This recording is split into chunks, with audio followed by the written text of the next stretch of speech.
Garvin Industries' new J-style beam clamps are used to secure conduits and cables along the beam edge in any structure.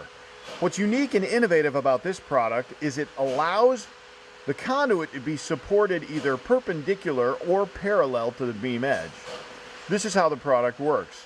Simply loosen the set screw on the top.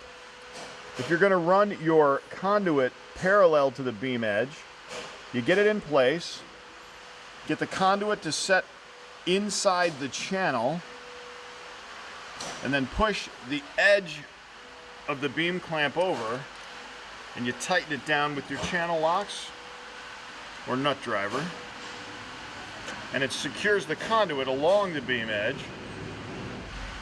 Or if you want to run perpendicular to the beam edge, you simply align the conduit the opposite direction, secure that it's in the channel,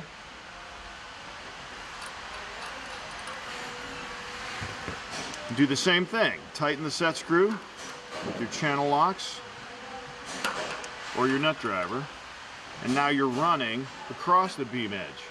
It's fast, it's easy, it's heavy duty and secure.